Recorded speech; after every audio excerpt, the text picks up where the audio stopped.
किसी प्रशासन ने बात नहीं पूछी। सारे यूपी बिहार के ਕੰਮਕਾਰ ਨੂੰ ਇੰਨੇ ਮੁਹਤਾਜ ਹੈ। ਹੁਣ ਅਸੀਂ ਇਹੀ ਮੀਟਿੰਗ ਕਰ ਰਹੇ ਸੀ ਵੀ ਪਹਿਲੇ ਵੀ ਹੁਣ ਆਪਾਂ ਅੱਗੇ ਦੀ ਵਿਉਂਤ ਕਿਵੇਂ ਬਣਾਈ। ਅੱਗੇ ਦੀ ਵਿਉਂਤ ਤਾਂ ਬਣੂ ਹੁਣ ਸਾਨੂੰ ਕੋਈ ਚੱਲ ਨਹੀਂ ਦਿਖਦਾ। ਜਿਹੜਾ ਵੀ ਕੰਮ ਕਰਦੇ ਆ ਆਪਾਂ ਕਾਰੋਬਾਰ ਉਹਦੇ ਵਾਸਤੇ ਪੈਸੇ ਚਾਹੀਦੇ ਤਾਂ ਕਿੱਥੋਂ ਕਰੂਗਾ। ਹੁਣ ਸਾਡੀ ਦੁਕਾਨ ਹੈ, ਐਡੀ ਵੱਡੀ ਦੁਕਾਨ ਹੈ, ਨਾਲ ਗੋਦਾਮ ਹੈਗਾ, ਗੋਦਾਮ ਦੇ ਕਿਰਾਏ ਪੈਂਦੇ ਆ।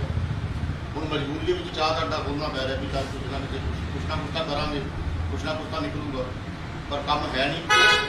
चाह ਤਾਂ ਚੱਲੂਗੀ ਜੇ ਲੇਬਰ ਹੋਊਗੀ, ਲੇਬਰ ਹੈ ਨਹੀਂ। मेरे पास कोई है नहीं।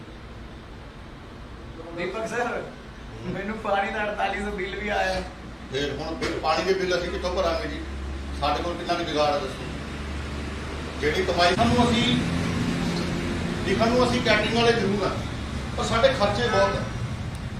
ਹੁਣ ਜੇ ਸਰਕਾਰ 50 ਬੰਦਿਆਂ ਦੀ ਪਰਮਿਸ਼ਨ ਦੇ ਵੀ ਦਿੰਦੀ ਹੈ ਸਾਨੂੰ ਸਪੋਰਟ ਕਰੋ, ਸਾਰੀ ਬੁਰਾ ਹਾਲ ਹੋ ਰਿਹਾ। ਪਏ ਜਾਂ ਤਾਂ ਜੰਗ ਲੱਗ ਗਈ, ਤੋਂ ਬਾਅਦ ਤਾਂ ਸਾਡੇ ਸਮਾਨ ਵੀ ਕਿਸੇ ਕੰਮ ਦਾ ਨਹੀਂ। ਕਿਉਂਕਿ ਜੇ ਇਹ ਐਕਚੁਅਲ ਕੀ ਹੈ ਵੀ ਜਦੋਂ ਵੀ ਇਹ ਫੰਕਸ਼ਨ ਆਉਂਦੇ ਸੀ ਸਮਾਨ ਬਾਹਰ ਕੱਢਦੇ ਸੀ, ਸਫਾਈ ਹੁੰਦੀ ਰਹਿੰਦੀ ਹੈ, ਧਵਾਈ ਹੁੰਦੀ ਰਹਿੰਦੀ ਹੈ, ਕੰਮ ਚੱਲਦਾ। 3 महीने हो गए सरकार साड़ी कोई सुनवाई नहीं कर रही। 3 ਮਹੀਨੇ ਹੋ ਗਏ, ਮਾਰਚ, ਅਪ੍ਰੈਲ, ਮਈ, ਜੂਨ, 3 ਮਹੀਨਿਆਂ ਤੋਂ ਇਹ ਕੰਮ ਬੰਦ ਪਿਆ। ਸਮਾਨ ਨੂੰ ਸਾਰਾ ਸਾਡੇ ਕੰਮ ਹੀ ਨਹੀਂ ਆਉਣਾ ਸਮਾਨ ਇਹ ਦੁਬਾਰੇ। ਐਡਾ ਮਹਿੰਗਾ ਸਮਾਨ ਹੈ ਸਾਰਾ ਸਟੀਲ ਦਾ। ਆਹ ਦੇਖੋ ਕੀ ਹਾਲ ਹੋ ਰਿਹਾ ਸਮਾਨ ਦਾ।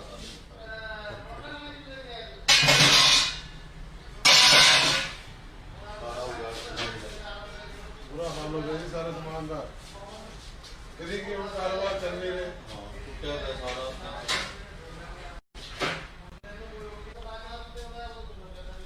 ਬਹੁਤ ਪਰੇਸ਼ਾਨ ਆ ਜੀ ਅਸੀਂ।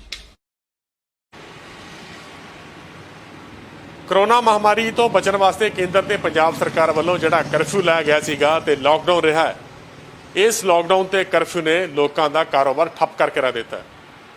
ਜੇਕਰ ਗੱਲ ਕਰੀਏ ਕੈਟਰਿੰਗ ਵਾਲਿਆਂ ਦੀ ਤਾਂ ਕੈਟਰਿੰਗ ਵਾਲਿਆਂ ਦਾ ਵੀ ਬਹੁਤ ਵੱਡਾ ਨੁਕਸਾਨ ਹੋਇਆ। ਨੁਕਸਾਨ ਹਰ ਵਰਗ ਦਾ ਹੀ ਹੋਇਆ, ਕਿਉਂਕਿ ਬੇਸ਼ੱਕ ਹੁਣ ਕਰਫਿਊ ਖੁੱਲ੍ਹ ਗਿਆ, ਲਾਕਡਾਊਨ ਜਿਹੜਾ ਹਜੇ ਜਾਰੀ ਹੈ, ਪਰ ਕਾਫੀ ਸਹੂਲਤਾਂ ਲੋਕਾਂ ਨੂੰ ਦਿੱਤੀਆਂ ਜਾ ਚੁੱਕੀਆਂ, ਪਰ ਕਾਰੋਬਾਰ ਜਿਹੜੇ ਆ ਉਹ ਹਜੇ ਤੱਕ ਪੂਰਨ ਤੌਰ ਤੇ ਨਹੀਂ ਚੱਲੇ।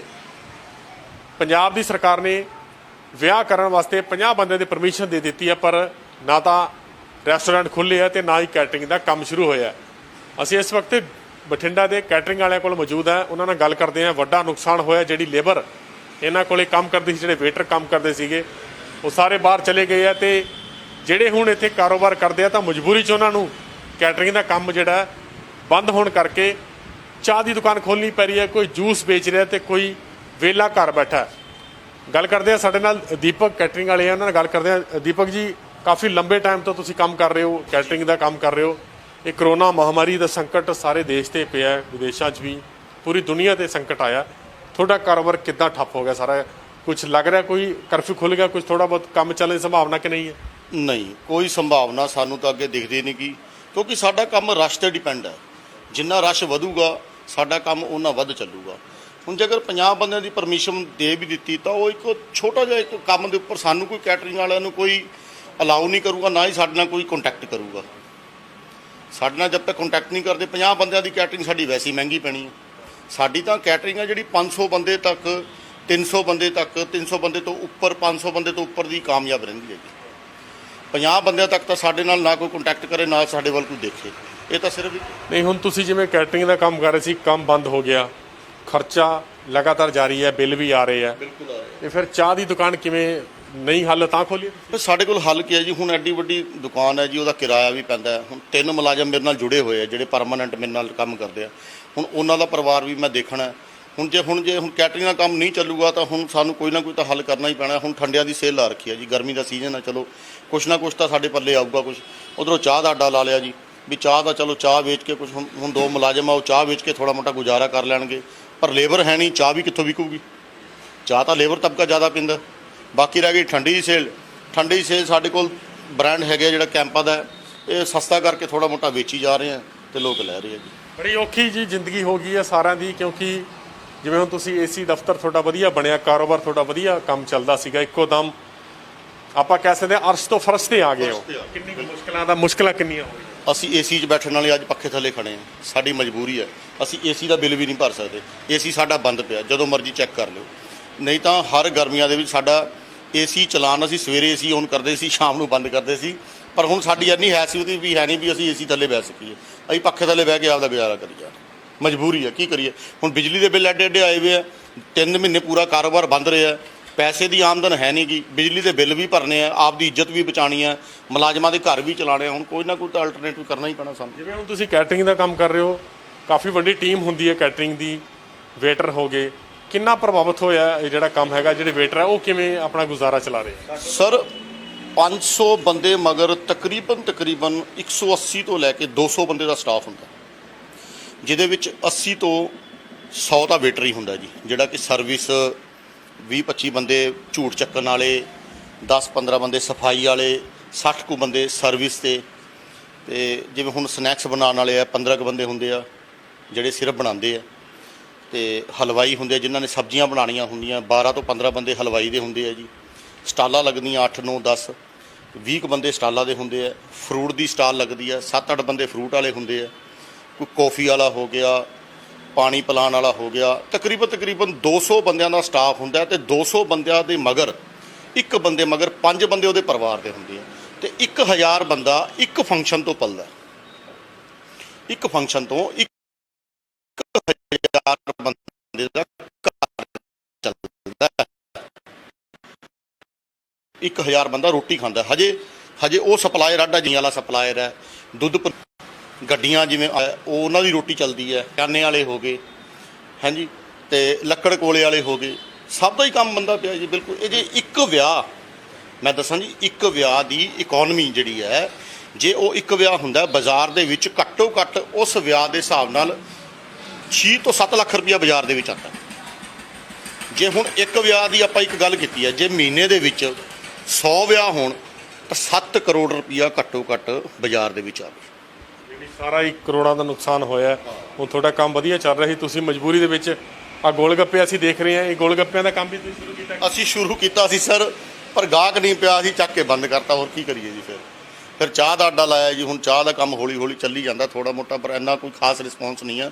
ਪਰ ਫਿਰ ਵੀ ਬੈਠੇ ਆ ਜੀ। ਹੁਣ ਆਫਿਸ ਤਾਂ ਖੋਲ੍ਹਣਾ, ਜੇ ਆਫਿਸ ਛੱਡਦੇ ਆ ਤਾਂ ਸਾਡਾ ਕੰਮ ਜਮਾ ਹੀ ਠੱਪ ਹੋ ਜਾਊਗਾ, ਸਾਡੀ ਇੱਜ਼ਤ ਜਮਾ ਜ਼ੀਰੋ ਹੋ ਜਾਊਗੀ। ਆਪਦੀ ਇੱਜ਼ਤ ਬਚਾਉਣ ਖਾਤਰ ਆਪਣੇ ਪੇਟ ਤੇ ਗਿੱਲਾ ਕੱਪੜਾ ਲਪੇਟ ਕੇ ਬੈਠੇ ਆ। ਇੱਕ ਰੋ ਕੇ ਨਹੀਂ ਦਿਖਾ ਸਕਦੇ, ਕਿਉਂ? ਅਸੀਂ ਮੱਧਮ ਵਰਗੀ ਪਰਿਵਾਰ ਆ। ਅਸੀਂ ਨਾ ਤਾਂ ਉੱਪਰ ਜਾ ਸਕਦੇ ਹਾਂ, ਨਾ ਅਸੀਂ ਥੱਲੇ ਜਾ ਸਕਦੇ। ਅਸੀਂ ਫਸੇ ਹੋਏ ਹਾਂ ਬਿਲਕੁਲ ਆਪਣੀ। ਠੀਕ ਹੈ, ਸਾਡੇ ਮਕਾਨ ਪੱਕੇ ਜ਼ਰੂਰ ਹੈ, ਕੂਲਰ ਜ਼ਰੂਰ ਲੱਗਿਆ, ਪਰ ਬਾਹਰੋਂ ਸਰਕਾਰੀ ਬੰਦੇ ਆ ਟੱਪ ਜਾਂਦੇ ਆ ਵੀ ਇਹ ਤਾਂ ਮਕਾਨ ਪੱਕਾ ਹੈ ਯਾਰ, ਕੂਲਰ ਲੱਗਿਆ, ਇਹਨਾਂ ਨੂੰ ਕਿਸੇ ਚੀਜ਼ ਦੀ ਲੋੜ ਨਹੀਂ।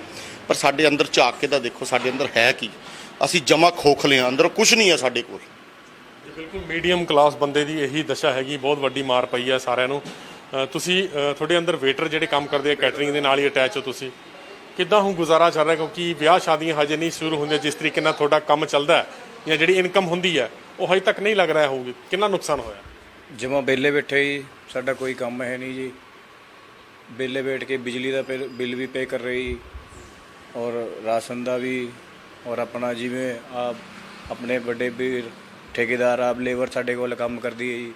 ਜਮਾਂ ਸਾਰੇ ਵਿਹਲੇ ਬੈਠੇ ਜੀ, ਸਾਡਾ ਕੰਮਕਾਰ ਕੋਈ ਹੈ ਨਹੀਂ। ਕਿੰਨੇ ਜਿਹੜੇ ਤੁਹਾਡੇ ਕੋਲੇ ਵੇਟਰ ਕਿੰਨੇ ਸਾਲਾਂ ਤੋਂ ਜੁੜੇ ਹੋਏ ਸੀਗੇ, ਜਿਹੜੇ ਹੁਣ ਚਲੇ ਗਏ ਵਾਪਸ? 10-12 ਸਾਲ ਤੋਂ ਸਾਡੇ ਕੋਲ ਜੁੜੇ ਜੀ ਵੇਟਰ। 12-15 ਸਾਲ ਤੋਂ ਅਸੀਂ ਕੰਮ ਕਰ ਰਹੇ ਹਾਂ ਜੀ, ਤੇ ਹੁਣ ਸਾਡਾ ਕੰਮ ਜਮਾਂ ਜ਼ੀਰੋ ਹੈ। ਅਸੀਂ ਹੋਰ ਕੋਈ ਕੰਮ ਵੀ ਨਹੀਂ ਕਰ ਸਕਦੇ ਜੀ। ਕੋਈ ਸਰਕਾਰ ਤੋਂ ਤੁਹਾਨੂੰ ਲੱਗਦਾ ਕਿ ਕੋਈ ਨਾ ਕੋਈ ਛੂਟ ਮਿਲਣੀ ਚਾਹੀਦੀ ਹੈ, ਜਾਂ ਕੋਈ ਖੁੱਲ੍ਹ ਦੇਣੀ ਚਾਹੀਦੀ ਹੈ ਵਿਆਹਾਂ ਨੂੰ? ਥੋੜੀ ਸਾਵਧਾਨੀਆਂ ਵਰਤਣੀਆਂ ਦੇ ਨਾਲ ਕੋਈ ਨਾ ਕੋਈ ਇਸ ਤਰੀਕੇ ਨਾਲ ਸ਼ੁਰੂ ਹੋਣਾ ਚਾਹੀਦਾ। ਸਾਨੂੰ ਸਾਡਾ ਕੰਮ ਚਲਾਇਆ ਜਾਏ ਜੀ, ਅਸੀਂ ਸਾਵਧਾਨੀ ਵਰਤਾਂਗੇ ਜੀ। ਠੀਕ ਹੈ ਜੀ, ਸਾਨੂੰ 400-500 ਬੰਦੇ ਦਾ ਕੰਮ ਖੋਲ੍ਹਿਆ ਜਾਵੇ। ਸਰਕਾਰ ਤੋਂ ਬੇਨਤੀ ਹੈ ਜੀ ਸਾਡੀ ਕਿ ਸਾਡਾ ਕੰਮ ਵੀ ਖੋਲ੍ਹ ਦਿੱਤਾ ਜਾਵੇ। ਜਿਹੜੀ ਲੇਬਰ ਸੀਗੀ ਤੁਹਾਡੇ ਨਾਲ ਵੇਟਰ ਸੀਗੇ ਯੂਪੀ ਬਿਹਾਰ ਦੇ, ਉਹ ਸਾਰੇ ਵਾਪਸ ਜਾ ਚੁੱਕੇ ਆ? ਉਹ ਸਾਰੇ ਬੰਦੇ ਜਾ ਚੁੱਕੇ ਜੀ। ਜਿਹੜੇ ਮੇਨ ਬੰਦੇ 20-25 ਬੰਦੇ ਹੁਣ ਵੀ ਸਾਡੇ ਕੋਲ ਹੈਗੇ, ਜਿਹੜੇ ਕਮਰੇ 'ਚ ਬੈਠੇ ਜੀ ਹੁਣ ਵੀ। ਉਹਨਾਂ ਨੂੰ ਕਿਸ ਤਰ੍ਹਾਂ ਦੀ ਮੁਸ਼ਕਿਲ ਹੈ? ਬਸ ਕੀ ਕਰ ਰਹੇ ਜੀ, ਵਿਹਲੇ ਬੈਠੇ। ਕੋਈ ਰਿਕਸ਼ਾ ਚਲਾ ਰਿਹਾ ਜੀ, ਕੋਈ ਗੋਲ ਗੱਪੇ ਦੀ ਰੇਹੜੀ ਲਾ ਲਈ ਜੀ, ਕਿਸੇ ਲੇਬਰ ਚੌਕ ਤੇ ਜਾ ਵੜੇ ਜੀ, ਕੋਈ ਲੇਬਰ ਦਾ ਕੰਮ ਕਰ ਰਿਹਾ ਜੀ, ਕੋਈ ਰੰਗ ਦਾ ਕੰਮ ਕਰ ਰਿਹਾ ਜੀ। ਕੀ ਕਰੇ, ਬੱਚੇ ਤਾਂ ਪਾਲਣੇ ਜੀ। ਜੀ ਬਿਲਕੁਲ ਜ਼ਿੰਦਗੀ ਬਹੁਤ ਔਖੀ ਹੋ ਗਈ ਹੈ ਸਭ ਦੀ। ਕਿੰਨੀ ਕੁ ਮੁਸ਼ਕਲਾਂ ਦਾ ਜੀ ਪਿਛਲੇ ਲੰਬੇ ਟਾਈਮ ਤੋਂ ਤੁਹਾਡੇ ਜਿਹੜਾ ਕੰਮ ਹੈਗਾ ਵੇਟਰਾਂ ਨਾਲ ਸੰਬੰਧ ਹੈ, ਕਾਫੀ ਪਰਿਵਾਰ ਜੁੜੇ ਹੋਏ ਆ, ਤੁਹਾਡੇ ਪਰਿਵਾਰਾਂ ਨੂੰ ਕਿੰਨੀ ਮੁਸ਼ਕਲ ਖੜੀ ਹੋਈ ਹੈ? ਸਰ ਬਹੁਤ ਦਿੱਕਤ ਹੈ ਜੀ। ਹੁਣ ਬੱਚਿਆਂ ਦੀ ਫੀਸਾਂ, ਸਕੂਲੋਂ ਤੋਂ ਫੋਨ ਆ ਰਹੇ ਕਿ ਬੱਚਿਆਂ ਦੀ ਫੀਸਾਂ ਭਰੋ। ਹੁਣ ਅਸੀਂ ਫੀਸਾਂ ਕਿੱਥੋਂ ਭਰੀਏ ਜੀ? ਕਾਰੋਬਾਰ ਸਾਡਾ ਜਮਾ ਠੱਪ ਹੋ ਚੁੱਕਿਆ ਹੈ, ਕੋਈ ਕਾਰੋਬਾਰ ਨਹੀਂ ਸਾਡੇ ਕੋਲ, ਕੁਝ ਨਹੀਂ। ਬਿਜਲੀ ਦੇ ਬਿੱਲ ਆਈ ਜਾਂਦੇ ਆ, ਮਕਾਨ ਦੇ ਕਿਰਾਏ ਮੰਗ ਰਹੇ ਆ ਕਿ ਮਕਾਨ ਦਾ ਕਿਰਾਇਆ ਦਿਓ। ਹੁਣ ਅਸੀਂ ਕਿਰਾਇਆ ਕਿੱਥੋਂ ਭਰੀਏ ਜੀ? ਮਕਾਨ ਮਾਲਕ ਕਹਿੰਦੇ ਵੀ ਕਿਰਾਇਆ ਭਰੋ। ਉੱਧਰੋਂ ਲੇਬਰ ਦਾ ਸਾਨੂੰ ਦਿੱਕਤ ਸੀਗੀ, ਲੇਬਰ ਦਾ ਖਰਚਾ ਸਾਡਾ 2 ਮਹੀਨੇ ਅਸੀਂ ਬਹਿ ਕੇ ਖਵਾਇਆ ਲੇਬਰ ਨੂੰ। ਕੁਛ ਆਪਦਾ ਸੀਗਾ ਮਾੜਾ ਮੋਟਾ, ਕੁਛ ਉਹਨਾਂ ਨੂੰ ਉਹ ਖਵਾਇਆ, ਕੁਛ ਆਪਦਾ ਖਵਾਇਆ, ਤਾਂ ਜਾ ਕੇ ਸਰਕਲ ਚੱਲਿਆ ਜੀ। ਹੁਣ ਅਸੀਂ ਜਮਾ ਬੇਰੁਜ਼ਗਾਰ ਹਾਂ ਜੀ। ਸਾਡੀ ਸਰਕਾਰ ਅੱਗੇ ਇਹੀ ਅਪੀਲ ਹੈ ਕਿ ਅਸੀਂ ਆਪਦਾ ਸੋਸ਼ਲ ਡਿਸਟੈਂਸਿੰਗ ਦਾ ਪਾਲਣ ਕਰਦੇ ਹੋਏ ਵੀ ਸਾਡਾ ਕਾਰੋਬਾਰ ਖੋਲ੍ਹਿਆ ਜਾਵੇ। 250, 400 ਦੇ ਵਿੱਚ ਐਵਰੇਜ ਦੇ ਹਿਸਾਬ ਨਾਲ ਸਾਡਾ ਕਾਰੋਬਾਰ ਖੋਲ੍ਹਿਆ ਜਾਵੇ, ਜੋ ਕੋਈ ਸਾਡੇ ਵੇਟਰ ਚੱਲ ਪਾਉਣ ਤੇ ਸਾਡਾ ਘਰ ਦਾ ਗੁਜ਼ਾਰਾ ਹੋ ਸਕੇ। ਕੋਈ ਬੈਂਕਾਂ ਬੁੰਕਾਂ ਦੇ ਵੀ ਕੋਈ ਕਿਸ਼ਤਾਂ ਕੁਸ਼ਤਾਂ ਚੱਲਦੀਆਂ ਹੋਣੀਆਂ ਤੁਹਾਡੀਆਂ, ਬੈਂਕਾਂ ਦੀਆਂ ਕੋਈ ਚੱਲਦੀਆਂ ਤੁਹਾਡੀਆਂ? ਮੈਨੂੰ ਮੈਸੇਜ ਆ ਗਿਆ ਜੀ ਬੈਂਕ ਦਾ ਕਿ ਬਾਈ ਕਿਸ਼ਤ ਭਰੋ ਜੀ, ਮੇਰਾ ਕੰਮ ਬੰਦ ਪਿਆ, ਮੈਂ ਕਿਸ਼ਤ ਕਿਵੇਂ ਪੇ ਕਰਾਂ ਜੀ? ਆ ਬੈਂਕ ਨੇ ਮੈਸੇਜ ਕਰਤਾ ਜੀ। ਕਾਹਦਾ ਲੋਨ ਲਿਆ ਤੁਸੀਂ? ਮੇਰੇ ਮਕਾਨ ਬਣਾਏ ਸੀ ਜੀ, ਮਕਾਨ। ਅੱਛਾ, ਜਿਹੜਾ ਤੁਸੀਂ ਸਰਕਾਰ ਨੇ ਕਿਹਾ ਜਿਹੜੀ EMIs ਹੈਗੀ ਹੈ ਉਹਦਾ 3 ਮਹੀਨੇ ਦੀ ਦਿੱਤੀ ਸੀ, ਪਰ ਫਿਰ ਵੀ ਬੈਂਕ ਵਾਲੇ ਹਾਂ ਮੈਸੇਜ ਆ ਗਿਆ ਜੀ, ਤੰਗ ਕਰ ਰਹੀ ਆ। ਮੈਸੇਜ ਆ ਗਿਆ ਮੇਰੇ ਕੋਲ ਅੱਜ, ਕਹਿੰਦਾ ਜੀ ਆਪਣਾ ਕਿਸ਼ਤਾਂ ਭਰੋ ਜੀ। PNB ਹੈ ਜੀ। ਜੀ ਬਿਲਕੁਲ, ਇੱਕ ਤਾਂ ਵੱਡੀ ਮੰਦੀ ਹੈਗੀ ਹੈ, ਕਾਰੋਬਾਰ ਬੰਦ ਨੇ, ਉਲਟਾ ਸਰਕਾਰ ਦੀ ਗਾਈਡਲਾਈਨਸ ਦਾ ਵੀ ਜਿਹੜਾ ਪਾਲਣਾ ਨਹੀਂ ਕਰ ਰਹੇ ਬੈਂਕ, ਲਗਾਤਾਰ ਪ੍ਰੈਸ਼ਰ ਪਾ ਰਹੇ ਆ, ਤੰਗ ਕਰ ਰਹੇ ਆ। ਦੀਪਕ ਜੀ, ਕੀ ਲੱਗਦਾ, ਆਖਰੀ ਸਵਾਲ ਹੈ, ਕਿਸ ਤਰ੍ਹਾਂ ਦੇ ਉਪਰਾਲੇ ਸਰਕਾਰਾਂ ਨੂੰ ਕਰਨੇ ਪੈਣਗੇ ਜਾਂ ਕਿਸ ਤਰ੍ਹਾਂ ਦੀ ਗੈਦਰਿੰਗ ਹੋਊਗੀ ਜਿਸ ਤਰ੍ਹਾਂ ਤੁਹਾਡਾ ਕਾਰੋਬਾਰ ਚੱਲ ਸਕੇ? ਸਰ, ਸਰਕਾਰ ਨੂੰ ਤਾਂ ਦੇਖੋ ਇੱਕ ਨਾ ਲੈਵਲ ਤੇ ਤਾਂ ਸੋਚਣਾ ਹੀ ਪੈਣਾ, ਕਿਉਂਕਿ ਤਕਰੀਬਨ ਹੁਣ ਸਬਜ਼ੀ ਹੈ, ਮੈਂ ਤੁਹਾਨੂੰ ਛੋਟੀ ਜਿਹੀ ਮਿਸਾਲ ਦੇਣਾ, ਸਬਜ਼ੀ ਹੈ। ਅੱਜ ਸਬਜ਼ੀ ਇੰਨੀ ਮੰਦੀ ਕਿਉਂ ਹੈ, ਕਿਉਂ ਗਲੀਆਂ 'ਚ ਰੁਲ ਰਹੀ ਹੈ? ਇਹਦਾ ਰੁਲਣ ਦਾ ਕਾਰਨ ਹੀ ਇਹੀ ਹੈ ਕਿਉਂਕਿ ਤਕਰੀਬਨ ਜਿਹੜੀ ਸਬਜ਼ੀ ਦੀ ਜਿਹੜੀ ਕੰਜ਼ੰਪਸ਼ਨ ਸੀ ਉਹ ਵਿਆਹ ਸ਼ਾਦੀਆਂ 'ਤੇ ਹੁੰਦੀ ਹੈ। ਦੁੱਧ ਡੈਰੀ ਦੀ ਜਿਹੜੀ ਕੰਜ਼ੰਪਸ਼ਨ ਹੁੰਦੀ ਆ ਉਹ ਵਿਆਹ ਸ਼ਾਦੀਆਂ 'ਤੇ ਹੁੰਦੀ ਹੈ। ਕੱਪੜੇ ਦੀ ਜਿਹੜੀ ਕੰਜ਼ੰਪਸ਼ਨ ਹੁੰਦੀ ਆ ਉਹ ਵਿਆਹ ਸ਼ਾਦੀਆਂ 'ਤੇ ਹੁੰਦੀ ਹੈ। ਤਾਂ ਹੁਣ ਵਿਆਹ ਸ਼ਾਦੀਆਂ ਹੀ ਨਹੀਂ ਚੱਲਣਗੀਆਂ, ਹੈ ਹੀ 50 ਬੰਦਿਆਂ ਦੀ ਪਰਮਿਸ਼ਨ, ਤਾਂ ਲੋਕ ਕੀ ਕੱਪੜੇ ਸਵਾਉਣਗੇ ਜੀ, ਕੀ ਉੱਥੇ ਮਹਿਮਾਨ ਬਣਾਉਣਗੇ ਤੇ ਕੀ ਸਾਡੀ ਕੈਟਰਿੰਗ ਵਾਲੇ ਨੂੰ ਬੁਲਾਉਣਗੇ ਜੀ? ਸਾਡੀ ਤਾਂ ਵੈਲਿਊ ਜ਼ੀਰੋ ਅੱਜ ਵੀ ਹੈ ਔਰ ਕੱਲ੍ਹ ਵੀ ਹੈ। ਇਹ ਜਦ ਤੱਕ ਕੈਪਟਨ ਸਰਕਾਰ ਸਾਡੇ ਵਾਸਤੇ, ਅਸੀਂ ਤਾਂ ਇਹੀ ਬੇਨਤੀ ਕਰਾਂਗੇ ਕੈਪਟਨ ਸਾਹਿਬ ਵੀ ਅਸੀਂ ਪੂਰੇ ਤੁਹਾਡੇ ਨਿਯਮਾਂ ਦਾ ਪਾਲਣ ਕਰਾਂਗੇ, ਜੋ ਤੁਸੀਂ ਗਾਈਡਲਾਈਨ ਦਿਓਗੇ ਅਸੀਂ ਗਾਈਡਲਾਈਨ ਦੇ ਨਾਲ ਚੱਲਾਂਗੇ, ਪਰ ਸਾਡੇ ਕੰਮ ਖੋਲ੍ਹ ਦਿਓ ਪਲੀਜ਼। 300 ਤੋਂ 500 ਬੰਦਿਆਂ ਦੇ ਵਿੱਚ ਗੈਦਰਿੰਗ ਸ਼ੁਰੂ ਕਰਾ ਦਿਓ, ਇਕਨੋਮੀ ਆਪਣੀ ਸਭ ਤੋਂ ਵੱਧ ਚੱਲੂਗੀ। ਨਾਲੇ ਪੰਜਾਬ ਦੇ ਵਿਆਹ ਤਾਂ ਵੈਸੇ ਹੀ ਪੂਰੇ ਵਰਲਡ ਦੇ ਵਿੱਚ ਫੇਮਸ ਹੈ, ਸਾਡਾ ਖਾਣਾ ਪੰਜਾਬ ਦਾ ਪੂਰਾ ਵਰਲਡ ਫੇਮਸ ਹੈਗਾ। ਇਹ ਰੀਤ ਨੂੰ ਚੱਲਣ ਦਿਓ ਥੋੜ੍ਹਾ ਜਿਹਾ। ਹਾਂ, ਅਸੀਂ ਨਿਯਮ ਹੈ ਜਿਹੜੇ ਉਹ ਤੁਹਾਡੇ ਅਸੀਂ ਹਾਜ਼ਰ ਹਾਂ, ਬਿਲਕੁਲ 100%। ਤੁਸੀਂ ਜਿਵੇਂ ਕਹੋਗੇ ਅਸੀਂ ਉਵੇਂ ਮੰਨਾਂਗੇ, ਐਸਾ ਕਿ 1 ਇੰਚ ਵੀ ਨਹੀਂ ਬਾਹਰ ਜਾਂਦੇ ਤੁਹਾਡੇ ਤੋਂ। ਕੁਛ ਬਿਲਕੁਲ ਸਰਕਾਰ ਨੂੰ ਸੋਚਣਾ ਪਊਗਾ। ਸਾਡੇ ਨਾਲ ਜਿਹੜਾ ਵੇਟਰ ਦਾ ਕੰਮ ਕਰਦੇ ਤੁਸੀਂ, ਕਿੰਨਾ ਨੁਕਸਾਨ ਹੋ ਗਿਆ? ਹੁਣ ਕੰਮ ਬੰਦ ਹੈ ਬਿਲਕੁਲ, ਕੀ ਜਿਵੇਂ ਦਾਣਾ ਮੰਡੀਆਂ 'ਚ ਲੱਗੇ ਹੋਏ ਹਾਂ ਜੀ, ਅਸੀਂ ਦਾਣਾ ਮੰਡੀਆਂ 'ਚ ਲੱਗੇ ਹੋਏ ਹਾਂ। ਪਹਿਲਾਂ ਦਾਣਾ ਮੰਡੀ ਕੰਮ ਕੀਤਾ, ਪਰ ਹੁਣ ਕੋਈ ਕੰਮਕਾਰ ਉੱਥੇ ਵੀ ਖਤਮ ਹੋ ਗਿਆ ਜੀ। ਤਾਂ ਸਾਡਾ ਘਰ ਚੱਲੂਗਾ ਜੀ, ਠੀਕ ਹੈ। ਜਦੋਂ ਵਿਆਹ ਸ਼ਾਦੀਆਂ 'ਚ ਜਾ ਰਹੇ ਸੀਗੇ, ਫੰਕਸ਼ਨ ਹੁੰਦੇ ਸੀ, ਵਧੀਆ ਕਮਾਈ ਸੀ। ਹੁਣ ਉਦੋਂ ਜੀ ਜਵਾਕਾਂ ਦੇ ਫੀਸਾਂ ਵੀ ਭਰਦੇ ਸੀ ਅਸੀਂ, ਠੀਕ ਹੈ, ਜਵਾਕਾਂ ਦੇ ਫੀਸਾਂ ਫੂਸਾਂ ਵੀ ਭਰਦੇ ਸੀ, ਵਧੀਆ ਕਮਾਈ ਵੀ ਹੁੰਦੀ ਸੀ, ਘਰ-ਬਾਰ ਵੀ ਚੱਲਦਾ ਸੀ, ਵਧੀਆ ਜੀ, ਵਧੀਆ। ਜਦੋਂ ਦਾ ਕਰੋਨਾ ਲੱਗਿਆ ਜੀ, ਜਦੋਂ ਦਾ ਸਾਰਾ ਕੁਝ ਹੀ ਠੱਪ ਹੋ ਰੱਖਿਆ ਜੀ ਸਾਡਾ ਕੁਝ। ਜਦੋਂ ਅਸੀਂ ਤਾਂ ਇਹ ਅਪੀਲ ਕਰਦੇ ਕੈਟਰਿੰਗ ਵਾਲੇ ਦਾ ਕੰਮ ਚੱਲੇ ਤਾਂ ਸਾਡਾ ਵੀ ਚੱਲੂਗਾ ਜੀ। 400 ਬੰਦੇ ਦਾ ਕੰਮ ਚਲਾਵੇ ਜਾਵੇ ਇਹਨਾਂ ਦਾ। ਮੰਡੀ ਦੇ ਵਿੱਚ ਫਿਰ ਕੰਮ ਉੱਥੇ ਲੇਬਰ ਦਾ ਕਿੰਨੀ ਕਮਾਈ ਉੱਥੇ ਹੋ ਜਾਂਦੀ ਹੈ? ਉਹਦੇ 'ਚ ਜੀ 12 ਰੁਪਏ ਬੋਰੀ ਮਿਲਦੀ ਸੀ ਸਾਨੂੰ, ਤੇ ਰੁਪਿਆ ਬਸ ਇੰਨਾ ਹੀ ਪੱਲੇ ਪੈਂਦਾ ਸੀ, ਬਸ ਜੀ ਇੰਨਾ ਹੀ ਬਚ ਜਾਂਦੀ ਸੀ। ਉਦੋਂ ਜ਼ਿਆਦਾ ਕੋਈ ਗੁਜ਼ਾਰਾ ਨਹੀਂ ਹੁੰਦਾ। ਹੁਣ 200-250 ਰੁਪਏ 'ਚ ਕੀ ਕਰੀਏ ਜੀ? ਜਵਾਕਾਂ ਨੂੰ ਖਵਾਈਏ ਕਿ ਆਪ ਖਾਈਏ, ਕੀ ਕਰੀਏ?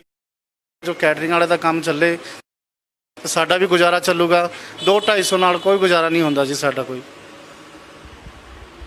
ਜੀ ਬਿਲਕੁਲ ਜੀ, ਇਹ ਕਰੋਨਾ ਮਹਾਮਾਰੀ ਨੇ ਕਿਤੇ ਨਾ ਕਿਤੇ ਪੂਰਾ ਜਿਹੜਾ ਚੱਕਾ ਜਾਮ ਕਰ ਦਿੱਤਾ। ਹਰ ਕਾਰੋਬਾਰ ਜਿਹੜਾ ਬਰਬਾਦ ਹੋਇਆ, ਲੋਕ ਬਹੁਤ ਠੱਪ ਹੋਇਆ। ਦੇ ਵਿੱਚ ਸਰਕਾਰਾਂ ਨੂੰ ਕਿਤੇ ਨਾ ਕਿਤੇ ਸੋਚਣਾ ਪਊਗਾ, ਕੋਈ ਨਾ ਕੋਈ ਆਰਥਿਕ ਪੈਕੇਜ ਦੇਣਾ ਪਊਗਾ, ਕਿਉਂਕਿ ਮਿਡਲ ਕਲਾਸ ਬੰਦਾ ਜਿਹੜਾ ਉਹ ਇਸ ਚੱਕੀ ਦੇ ਵਿੱਚ ਫਸ ਗਿਆ, ਨਾ ਤਾਂ ਉਹ ਮੰਗਣ ਜਾ ਸਕਦਾ, ਨਾ ਉਹਦੇ ਕੋਈ ਇਨਕਮ ਹੈਗੀ। ਇਸ ਕਰਕੇ ਇਹ ਕੈਟਰਿੰਗ ਵਾਲੇ ਜਿਹੜੇ ਅਸੀਂ ਤੁਹਾਨੂੰ ਅੱਜ ਦਿਖਾਏ ਆ ਬਠਿੰਡਾ ਦੇ, ਤਮਾਮ ਕੈਟਰਿੰਗ ਵਾਲਿਆਂ ਦਾ ਕੰਮ ਜਿਹੜਾ ਇਸੇ ਤਰੀਕੇ ਨਾਲ ਠੱਪ ਹੈਗਾ ਮਜਬੂਰੀ 'ਚ। ਦੀਪਕ ਕੁਮਾਰ ਨੇ ਤਾਂ ਚਲੋ ਕੈਟਰਿੰਗ ਦੇ ਨਾਲ ਆਪਣਾ ਇੱਕ ਚਾਹ ਦੀ ਸਟਾਲ ਲਾ ਕੇ ਕੰਮ ਚਲਾ ਲਿਆ, ਪਰ ਇੱਕ ਬੰਦਾ ਜਿਹੜਾ ਅਰਸ਼ ਤੋਂ ਫਰਸ਼ 'ਤੇ ਆਉਂਦਾ, ਬਹੁਤ ਔਖੀ ਹੋ ਜਾਂਦੀ ਜ਼ਿੰਦਗੀ ਉਹਨਾਂ ਵਾਸਤੇ। ਇਸ ਕਰਕੇ ਸਰਕਾਰ ਨੂੰ ਚਾਹੀਦਾ ਕਿ ਕੋਈ ਨਾ ਕੋਈ ਗਾਈਡਲਾਈਨਸ ਜਿਹੜੀ ਹੈ ਉਹ ਜਾਰੀ ਕੀਤੀ ਜਾਵੇ ਜਾਂ ਕੋਈ ਆਰਥਿਕ ਪੈਕੇਜ ਦਿੱਤਾ ਜਾਵੇ ਇਹਨਾਂ ਮਿਡਲ ਕਲਾਸ ਲੋਕਾਂ ਵਾਸਤੇ ਜਿਨ੍ਹਾਂ ਦਾ ਕਾਰੋਬਾਰ ਬੰਦ ਹੋਇਆ, ਤਾਂ ਕਿ ਉਹ ਆਪਣਾ ਕਾਰੋਬਾਰ ਚਲਾ ਸਕਣ। ਕੈਮਰਾਮੈਨ ਸ਼ਪਿੰਦਰ ਦੇ ਨਾਲ ਅਮਿਤ ਸ਼ਰਮਾ, ਡੇਲੀ ਪੋਸਟ ਪੰਜਾਬੀ, ਬਠਿੰਡਾ।